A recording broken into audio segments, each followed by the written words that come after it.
Hello नमस्कार साथियों, स्वागत है आप सभी का आपके अपने यूट्यूब प्लेटफॉर्म पर। काफ़ी लंबे अरसे के बाद एक वीडियो और आपके लिए मैंने तैयार कर लिया है। आज की इस वीडियो में आचार्य हजारी प्रसाद द्विवेदी के महत्वपूर्ण कथनों के ऊपर और उनके जीवन परिचय और महत्वपूर्ण रचनाओं के विषय में हम सभी लोग संक्षेप में नज़र दौड़ाएंगे, प्रकाश डालेंगे इस पर। यह सेशन इतना महत्वपूर्ण होने वाला है कि जो भी सवाल आपको आचार्य हजारी प्रसाद द्विवेदी से रिलेटेड पूछा जाएगा, संभवतः प्रयत्न किया गया है कि वो पूरा इस सेशन के अंदर आप सभी को देखने को मिल जाए। शुरुआत करेंगे बिना किसी टाइम के खर्च किए हुए, क्योंकि आपका समय बहुमूल्य है। आप अपनी तैयारी में लगे हुए हैं, परीक्षा करीब आ रही है। तो आचार्य हजारी प्रसाद द्विवेदी के पहले जीवन परिचय और शिक्षा के विषय में जानकारी लेते हैं। यदि इनके जीवन परिचय और शिक्षा में जाएं तो इनका जो जन्म है वो 19 अगस्त 1907 को उत्तर प्रदेश के बलिया जिले के आरत दुबे का छपरा नामक गांव में हुआ था। तो ये भी महत्वपूर्ण है कि कई बार गांव का नाम भी पूछ लेता है। तो आरत दुबे का छपरा नामक गांव में हुआ था। पारिवारिक पृष्ठभूमि की बात करें तो इनके पिता पंडित अनमोल द्विवेदी संस्कृत के विद्वान थे, इसलिए बचपन से ही उन्हें संस्कृत और भारतीय साहित्य के प्रति गहरा लगाव मिला। शिक्षा की बात करें अगर तो उन्होंने काशी हिंदू विश्वविद्यालय से ज्योतिष विषय में आचार्य यानी कि एमए के समकक्ष की उपाधि प्राप्त की। इस उपाधि के कारण ही वे आचार्य कहलाए थे। आगे बात करें कार्य क्षेत्र को लेकर के, तो आचार्य हजारी प्रसाद द्विवेदी का जो कार्य क्षेत्र है, शांति निकेतन कोलकाता में हिंदी विभाग के अध्यक्ष के रूप में कार्य किया, जहां गुरुदेव रविन्द्रनाथ टैगोर और विद्वानों के सानिध्य में उनके विचारों को और परिपक्वता मिली। लखनऊ विश्वविद्यालय में हिंदी विभाग के अध्यक्ष रहे। भारत सरकार के साहित्य अकादमी के उपाध्यक्ष भी रहे। 1957 में इन्हें पद्म भूषण सम्मानित किया गया था। निधन इनका 19 मई 1979 को दिल्ली में हुआ था। साहित्यिक विशेषताएं अगर हम इनकी देखेंगे तो इनके साहित्यिक विशेषताओं और इनके दृष्टिकोण की बात कर लें, क्योंकि अब आने वाले समय में आप सभी को ईएलटी के अंदर मेंस भी है। तो अभी तो ये उस लेवल का मेंस का तो नहीं होगा, आगे उस पर काम किया जाएगा और आपको मेंस के लेवल का बेहतरीन कंटेंट आपको प्रोवाइड करवाऊंगा। साहित्यिक विशेषताओं और दृष्टिकोण की बात करें तो मानवतावादी दृष्टिकोण है इनका। द्विवेदी जी का केंद्रबिंदु मनुष्य था। वे साहित्य को मनुष्य की पीड़ा और उसके संघर्ष और उसकी आशाओं का दस्तावेज मानते थे। ऐतिहासिक और सांस्कृतिक दृष्टि थी इनकी। उनकी आलोचना का आधार इतिहास और संस्कृति था। उन्होंने साहित्य का मूल्यांकन उसके ऐतिहासिक सांस्कृतिक संदर्भ में किया। इनके अंदर समन्वय की भावना पाई जाती है। उनके साहित्य में पूर्व और पश्चिम, प्राच्य और पाश्चात्य, ग्राम्य और शहरी, परंपरा और आधुनिकता का अद्भुत समन्वय देखने को मिलता है। तो यहाँ से तीन दृष्टि इनकी आप समझ लीजिएगा। एक तो मानवतावादी दृष्टि है, इनके अध्ययन का केंद्र बिंदु या इनके साहित्य का केंद्र बिंदु कौन है? मनुष्य है। इनके साहित्य में मनुष्य की पीड़ा, उसके संघर्ष और उसके उम्मीदों को शामिल किया जाता है। ऐतिहासिक और सांस्कृतिक दृष्टि इनकी थी। आलोचना का आधार इतिहास और इनकी संस्कृति था। समन्वय की दृष्टि इनके अंदर थी। साहित्य में ये पूर्व और पश्चिम हो गया, गांव और शहर हो गया, परंपरा और आधुनिकता, इसका समन्वय जोरदार तरीके से देखने को मिलता है। आचार्य हजारी प्रसाद द्विवेदी की प्रमुख रचनाओं के विषय में बात करें तो सबसे महत्वपूर्ण आपका ये पोर्शन है आलोचना ग्रंथ। सबसे पहले इनका देख लेते हैं कि इन्होंने कौन कौन से आलोचना ग्रंथ लिखे हैं। हिंदी साहित्य की भूमिका इन्होंने 1940 में लिखा था। हिंदी साहित्य उद्भव और विकास 1952 में। कबीर दास जो कि इनकी महत्वपूर्ण एक आलोचनात्मक कृति है 1942 में। सूरदास 1939 में इन्होंने लिखा था। मध्यकालीन बोध का स्वरूप 1955, नाथ संप्रदाय 1950, मानस का हंस 1947, ये इनकी आलोचना कृति है। हालांकि मानस का हंस आप एक तरफ उनका भी पाएंगे अमृतलाल नागर का। साहित्य की भूमिका 1944 में। कालिदास की लालित्य योजना 1947 में। बात करें निबंध संग्रह को लेकर के तो इनके निबंध संग्रह में कौन कौन से हैं? अशोक के फूल हैं, कल्पलता हैं, विचार और वितर्क हैं, आलोक पर्व हैं, अक्षरों का महत्व है, कुटज है, विचार प्रवाह, कुटज महत्वपूर्ण है, गतिशीलता और संस्कृति, बाण भट्ट की आत्मकथा बेहद महत्वपूर्ण है, चारु चंद्रलेख बेहद महत्वपूर्ण है, पुनर्नवा 1973, आलोक पर्व, अनाम दास का पोथा। यानी कि यहाँ पर अशोक के फूल आप सभी को विशेष तौर पर ध्यान रखना है, आलोक पर्व आपको ध्यान रखना है, और विचार और वितर्क भी ध्यान रखना है, कुटज ध्यान रखना है, बाण भट्ट की आत्मकथा, चारु चंद्र लेख हो गया, पुनर्नवा हो गया, आलोक पर्व हो गया, अनाम दास का पोथा। ये इनकी महत्वपूर्ण कृतियां हैं जो निबंध संग्रह में अशोक के फूल, विचार और वितर्क, आलोक पर्व हो गया, कुटज हो गया, बाणभट्ट की आत्मकथा हो गई, चार चंद्रलेख हो गया, पुनर्नवा, आलोक पर्व, अनामदास का पोथा। अनुदित रचनाओं की अगर हम बात करें तो अनुदित रचनाएं इनकी कौन है? प्रबंध चिंतामणि है, पुरातन प्रबंध संग्रह है और लाल कनेर है। संपादित ग्रंथ इन्होंने क्या किया था? संपादन किया था इन्होंने नाथ सिद्धों की वानियों का, और संक्षिप्त पृथ्वीराज रासो और संदेश रासक, ये 3 इन्होंने कृतियां ऐसी हैं संपादन का कार्य इसमें किया है। विशेष टिप्पणी की बात कर लेते हैं इनकी रचनाओं के ऊपर थोड़ा सा। अशोक के फूल 1948 उनका सर्वाधिक चर्चित निबंध है। कबीर 1942 पर लिखी गई आलोचनात्मक कृति को हिंदी आलोचना का मील का पत्थर माना जाता है। बाणभट्ट की आत्मकथा उनका सबसे लोकप्रिय ऐतिहासिक उपन्यास है। हिंदी साहित्य उद्भव और विकास हिंदी साहित्य के इतिहास पर एक मौलिक कृति है। ये विशेष टिप्पणी हो गई इनके। अशोक का फूल सर्वाधिक चर्चित निबंध है। कबीरदास पर लिखी गई आलोचना कबीर नाम से बहुत आलोचना के क्षेत्र में मील का पत्थर मानी जाती है। बाणभट्ट की आत्मकथा की बात करें तो सबसे लोकप्रिय ऐतिहासिक नाटक है इनका, उपन्यास है। हिंदी साहित्य उद्भव और विकास 1952 में ये इनके साहित्य के इतिहास पर लिखी गई मौलिक कृति है। अब साहित्य में योगदान पर बात कर लेते हैं इनके। भक्ति आंदोलन की नवीन व्याख्या उन्होंने भक्ति आंदोलन इस्लाम की देन नहीं बल्कि भारतीय चिंतन धारा का स्वाभाविक विकास है। भक्ति आंदोलन पर इन्होंने जो व्याख्या दिया है तो इनका मानना है कि भक्ति आंदोलन इस्लाम की देन ना होकर के भारतीय चिंतन धारा का एक स्वाभाविक विकास है। जैसे मौलिक विचार से हिंदी आलोचना को एक नई दिशा दिया। उनका तर्क था कि भक्ति की जड़ें उपनिषदों, सिद्धों, नाथों के साहित्य में पहले से ही मौजूद थी। अब इन्होंने ऐसा क्यों कहा कि भक्ति आंदोलन इस्लाम की देन नहीं है? क्योंकि आचार्य रामचंद्र शुक्ल ने इस बात को कहा था कि भक्ति आंदोलन इस्लाम की देन है, जिससे त्रस्त होकर के भारतीयों ने क्या किया? भगवान की शरण को ही स्वीकार करना उनके सामने एकमात्र विकल्प था।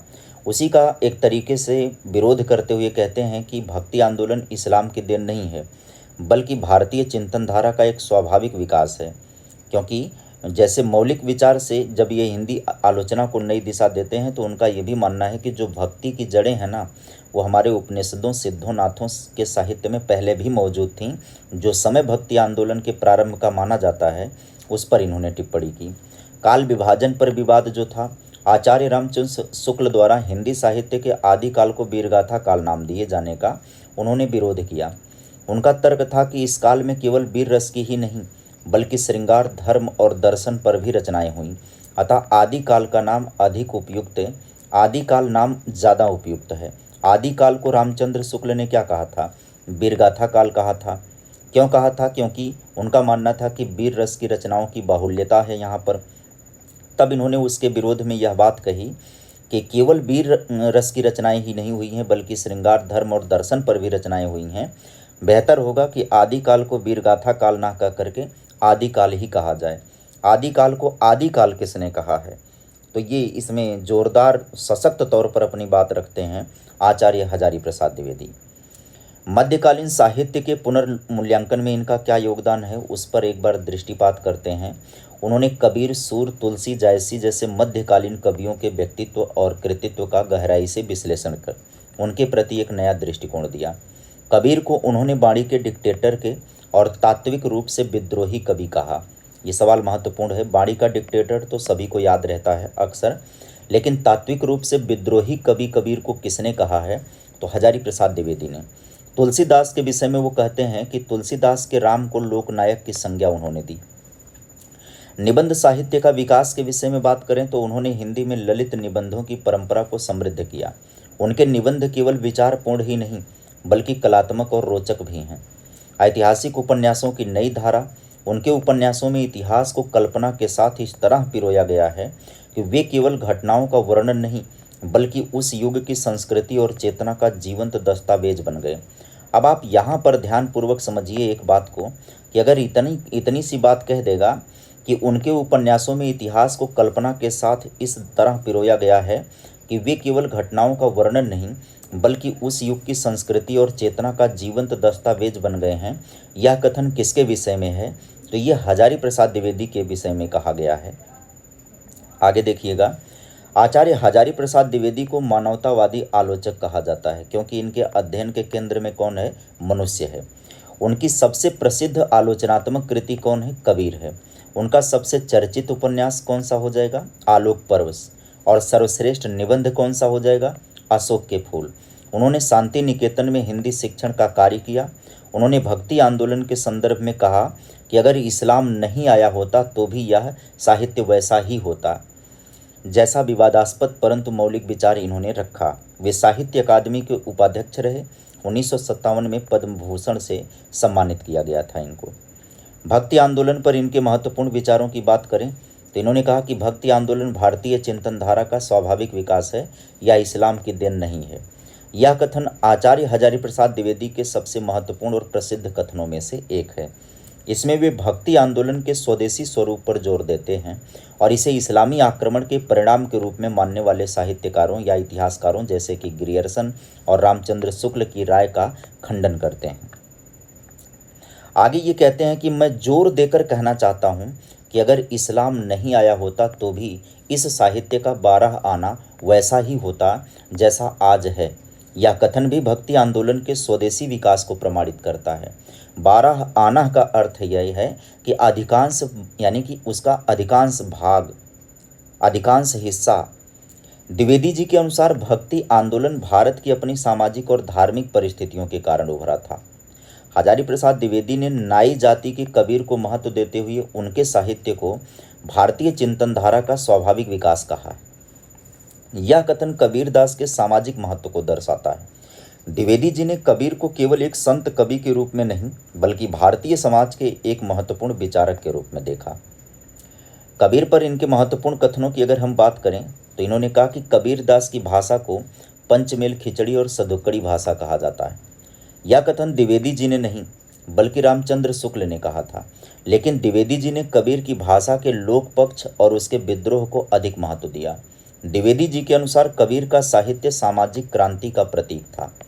कबीर का साहित्य सामाजिक क्रांति का प्रतीक था। ये किसके अकॉर्डिंग है? द्विवेदी जी के अकॉर्डिंग है। कबीर ने अपनी बात को इस ढंग से कहने की कोशिश की कि वह हृदय में उतर जाए। इस कथन में कबीर की भाषा की सटीकता और प्रभावशीलता को दर्शाया गया है। कबीर ने अपनी बातों को सीधे सीधे बिना लाग लपेट के कहा जिससे उनका संदेश आम लोगों तक पहुंच सके। हिंदी साहित्य के इतिहास पर यदि हम इनके विचार की बात करें तो इन्होंने कहा आदि काल को वीरगाथा काल नाम देना उचित नहीं है क्योंकि इसमें केवल वीर रस की ही रचनाएं नहीं मिलती हैं। इस कथन में द्विवेदी जी ने रामचंद्र शुक्ल द्वारा आदि काल को दिए गए नाम वीरगाथा काल का विरोध किया। उनके अनुसार आदि काल में वीर रस के अलावा धार्मिक, श्रृंगारिक और सामाजिक रचनाएं भी मिलती हैं, इसलिए उन्होंने इस काल को आदि काल नाम दिया। किसने? हजारी प्रसाद द्विवेदी ने। और रामचंद्र शुक्ल ने वीरगाथा काल कहा है। जिस युग में हम रहते हैं वह मनुष्य के स्वभाव की रचनात्मकता और उसकी इच्छाओं की अभिव्यक्ति का युग है।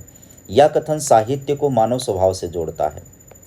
द्विवेदी जी मानते थे कि साहित्य केवल मनोरंजन का साधन नहीं बल्कि मनुष्य के विचारों, आकांक्षाओं और सामाजिक परिवेश का प्रतिबिंब है।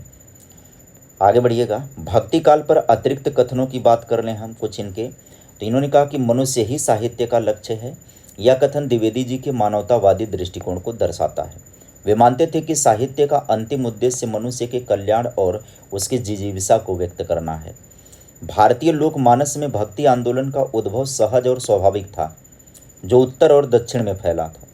यह कथन भक्ति आंदोलन को किसी बाहरी प्रभाव के बजाय भारतीय संस्कृति की आंतरिक धारा के रूप में दिखाता है।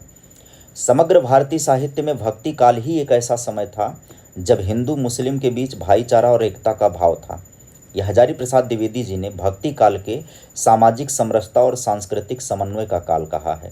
तो ध्यान दीजिएगा, भक्ति काल को सामाजिक समरसता और सांस्कृतिक समन्वय का काल किसके द्वारा कहा गया है? हजारी प्रसाद द्विवेदी के द्वारा, क्योंकि समग्र भारतीय साहित्य में भक्ति काल ही एक ऐसा समय था जब हिंदू मुस्लिम के बीच भाईचारा और एकता का भाव था। कबीर पर इनके अतिरिक्त कथनों की बात अगर हम करें तो कबीर हिंदी साहित्य के एकमात्र ऐसे कवि हैं जो तात्विक रूप से विद्रोही थे। इसके बारे में बात हो गई है। कबीर बाणी के डिक्टेटर थे, ये भी बता चुका हूँ। हाँ, मस्त मौला, फक्कड़ और बागी, ध्यान दीजिएगा, मस्त मौला, फक्कड़ और बागी, द्विवेदी जी ने कबीर के व्यक्तित्व को इन 3 शब्दों में वर्णित किया है जो उनकी बेपरवाह और स्वतंत्र आत्मा को दर्शाती है।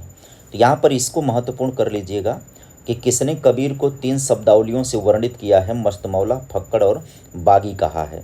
हजारी प्रसाद द्विवेदी जी ने कहा है। आदिकाल पर इनके अतिरिक्त कथनों की बात अगर हम करें तो आदिकाल हिंदी साहित्य के इतिहास का सबसे अधिक विरोधी और व्याघातों का काल रहा है। यह कथन किसका है? इम्पॉर्टेंट है भाई ये कथन बेहद महत्वपूर्ण है कि आदिकाल हिंदी साहित्य के इतिहास का सबसे विवादित और विरोधी और व्याघातों का काल रहा है। आदिकाल की जटिलता और विविध प्रवृत्तियों जैसे कि धार्मिक, वीर और श्रृंगारिक को दिखाता है।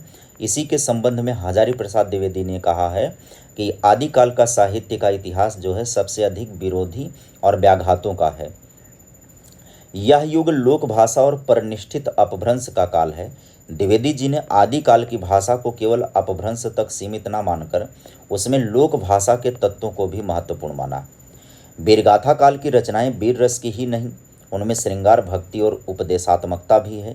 ये तो जाहिर सी बात है। आदिकाल के नामकरण को लेकर के जब इन्होंने वीरगाथा काल कहने का विरोध किया तब इन्होंने कहा कि इनके वीर आदिकाल के अंतर्गत वीर रस ही प्रमुख रचना नहीं है बल्कि उनमें श्रृंगार, भक्ति और उपदेशात्मकता भी शामिल है। अब तुलसीदास और सूरदास के कथनों पर बात करें तो तुलसीदास पर इनका वक्तव्य है कि तुलसीदास के राम लोकनायक थे। यह कथन तुलसीदास को केवल एक धार्मिक कवि के रूप में नहीं बल्कि ऐसे कवि के रूप में स्थापित करता है जिन्होंने जनमानस की भावनाओं को समझा और उनके आदर्शों को व्यक्त करने का काम किया। निश्चित तौर पर जो विदेशी संस्कृति के जमते हुए प्रभाव को यदि देखा जाए तो कहीं ना कहीं भारतीय संस्कृति घुटने टेक रही थी। इस मामले में तुलसीदास एक ऐसे पर्सनालिटी के रूप में निकल करके आते हैं जिन्होंने कायदे से देखा जाए तो भारतीय लोकमंगल की स्थापना इन्होंने किया और इस लोकमंगल की स्थापना के जो इनके लोकनायक थे वो रामचंद्र जी थे। उन्हीं के माध्यम से परिवार का परिवार के साथ और समाज का समाज के साथ जो एक सामंजस्य और एक जो जनमानस की भावनाओं को एक आदर्श रूप में व्यक्त करने का या आदर्श रूप देने का काम करता है, उसमें तुलसीदास का बड़ा योगदान है। भारतीय लोक हृदय में तुलसीदास का स्थान बहुत ऊंचा है। इस कथन में द्विवेदी जी ने तुलसी की लोकप्रियता और उनके साहित्य की सार्वभौमिक स्वीकार्यता को रेखांकित किया है। सूरदास पर इनका वक्तव्य होता है कि सूरदास को उन्होंने भ्रमर गीत के कारण भ्रमर गीतकार नहीं कहा। मतलब इन्होंने कहा कि सूरदास को भ्रमर गीत के कारण उन्हें भ्रमर गीतकार नहीं कहा जा सकता है। द्विवेदी जी का मानना था कि सूरदास का काव्य केवल भ्रमर गीत तक सीमित नहीं है बल्कि उनकी भक्ति, वात्सल्य और श्रृंगार का चित्रण बहुत ही विस्तृत है। सूरदास हिंदी साहित्य के सूर्य हैं। यह कथन सूरदास के महत्व को बताता है, जिन्होंने कृष्ण भक्ति काव्य को नई ऊंचाइयां दी और अपनी वात्सल्य और श्रृंगार भावना से काव्य को समृद्ध कर दिया। आलोचनात्मक और दार्शनिक कथनों के ऊपर विचार अगर करें हम सभी तो साहित्य मनुष्य की कल्पना है जिसकी जड़ें जीवन की सच्चाई में है। यह कथन साहित्य और जीवन के परस्पर संबंध को दर्शाता है। द्विवेदी जी मानते थे कि साहित्य हवाई कल्पना नहीं है बल्कि जीवन की यथार्थता पर आधारित होता है। जब तक मनुष्य मनुष्य में भेद रहेगा तब तक साहित्य में सामाजिक द्वंद्व का स्वर रहेगा। इस कथन में वे साहित्य को समाज का दर्पण मानते हैं और जिसमें सामाजिक असमानता और संघर्ष प्रतिबिंबित होता है। ध्यान दीजिएगा, साहित्य को समाज का दर्पण, ये साहित्य को समाज का दर्पण आचार्य हजारी प्रसाद द्विवेदी कहते हैं। क्यों कहते हैं? क्योंकि ये मानना है कि जब तक मनुष्य मनुष्य में भेद रहेगा तब तक साहित्य में सामाजिक द्वंद्व का स्वर रहेगा।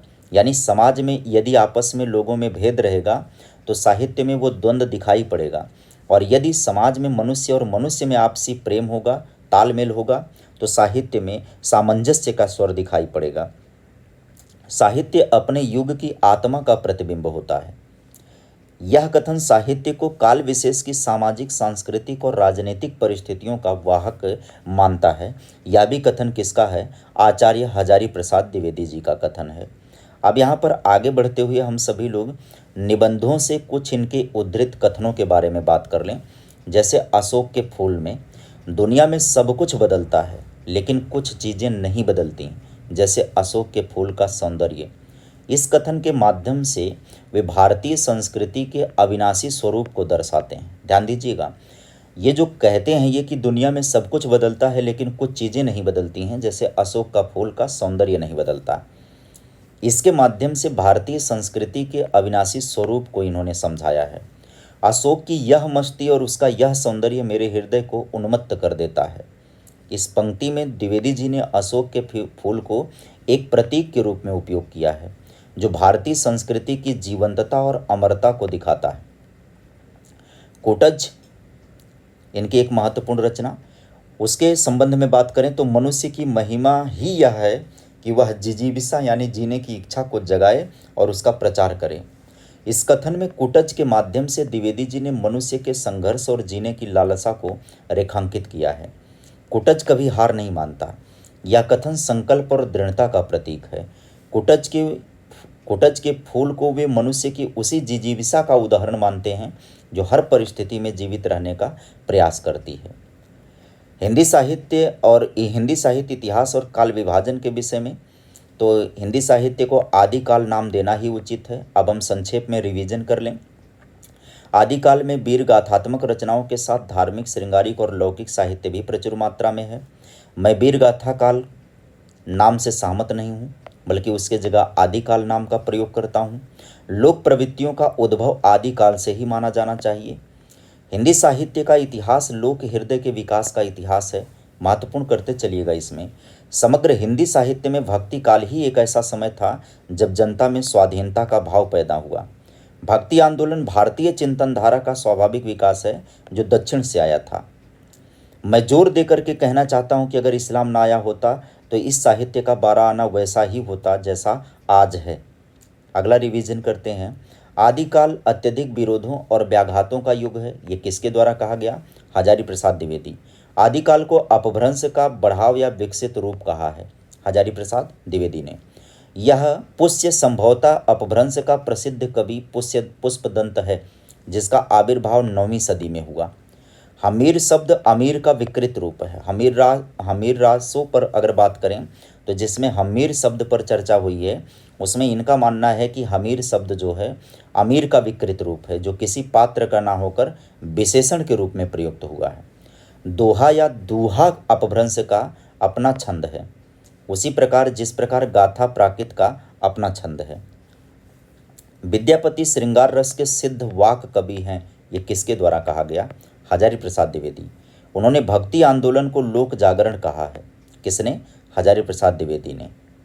मानवीय प्रवृत्तियों की खोज इतिहास है। यह कथन किसका है? आचार्य हजारी प्रसाद द्विवेदी का। यह बात अत्यंत हास्यास्पद कर लो या उपहासास्पद कर लो कि जब मुसलमान लोग उत्तरी भारत के मंदिरों को तोड़ रहे थे, उसी समय अपेक्षाकृत निरापद दक्षिण भारत में भक्त लोगों ने भगवान की शरणागति की प्रार्थना की। मुसलमानों के अत्याचारों से यदि भक्ति भावना को उमड़ना था तो उसे सिंध में फिर उत्तरी भारत में प्रकट होना चाहिए, पर वह उत्पन्न हुई कहाँ पर? दक्षिण भारत में। भक्ति आंदोलन भारतीय चिंतन धारा का स्वाभाविक विकास है। समूचे भारतीय इतिहास में यह अपने ढंग का अकेला साहित्य है। इसी का नाम भक्ति साहित्य है। यह एक नई दुनिया है। इंपॉर्टेंट कर लीजिएगा इसको, ये महत्वपूर्ण है।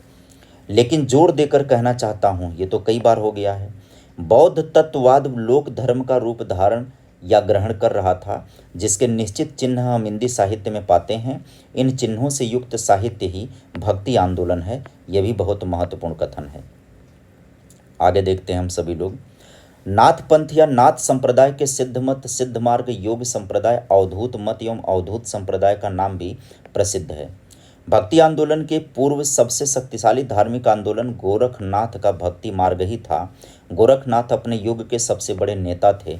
ये बड़ा महत्वपूर्ण है भाई। गोरखनाथ के विषय में ये कहते हैं कि गोरखनाथ अपने युग के सबसे बड़ा नेता थे। नेता किस मामले में है? भक्ति आंदोलन के संबंध में ये इनका वक्तव्य है। शंकराचार्य के बाद यदि कोई इतना प्रभावशाली और महिमान्वित भारतवर्ष में कोई दूसरा नहीं हुआ है। शंकराचार्य के बाद इतना प्रभावशाली और इतना महिमान्वित भारतवर्ष में कोई दूसरा नहीं हुआ है। यानी कि कबीर दास के विषय में बात करते हैं कि हजारों वर्षों के इतिहास में कबीर जैसा व्यक्तित्व लेकर कोई लेखक उत्पन्न नहीं हुआ। महिमा में यह व्यक्तित्व केवल एक ही प्रतिद्वंदी जानता है, वो है कौन? तुलसीदास। ये भी कथन बेहद महत्वपूर्ण है, ये कथन बेहद महत्वपूर्ण है, ध्यान रखिएगा। आगे बढ़ा जाए, अगली बात पर चर्चा करी जाए। कबीर के संदर्भ में हजारी प्रसाद द्विवेदी का कथन है कि कबीरदास बहुत कुछ को अस्वीकार करने का अपार साहस लेकर के अवतीर्ण हुए थे। कबीर के संदर्भ में हजारी प्रसाद द्विवेदी का कथन है कि वे दरिद्र और दलित थे, इसलिए अंत तक वे इस श्रेणी के प्रति की गई उपेक्षा को भूल ना सके। कबीर के संदर्भ में कहना कि कविता करना उनका लक्ष्य नहीं था, फिर भी उनकी उक्तियों में कवित्व की ऊंची ऊंची चीज प्राप्य है, यानी मिलती है। कबीरदास के संदर्भ में फिर आगे कहते हैं कि वे साधना के क्षेत्र में युग गुरु थे और साहित्य के क्षेत्र में भविष्य सृष्टा संस्कृत के उपजल को छुड़ाकर उन्होंने भाषा के बहते नीर में सरस्वती को स्नान कराया।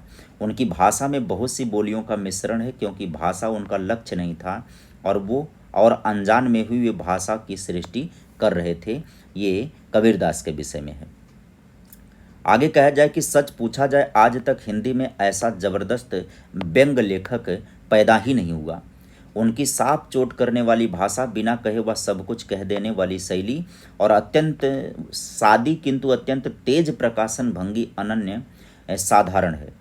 हमने देखा है कि बाह्याचार पर आक्रमण करने वाले संतों और योगियों की कमी नहीं है, पर इस कदर सहज और सरल ढंग से चकनाचूर कर देने वाली भाषा कबीर के पहले बहुत कम दिखाई दी। व्यंग वह है जहाँ कहने वाला अद्रोष्टों में हंस रहा हो, सुनने वाला तिलमिला उठा हो और फिर भी कहने वाले का जवाब देना और अपने को और भी उपहास्पद बना लेना हो जाता है।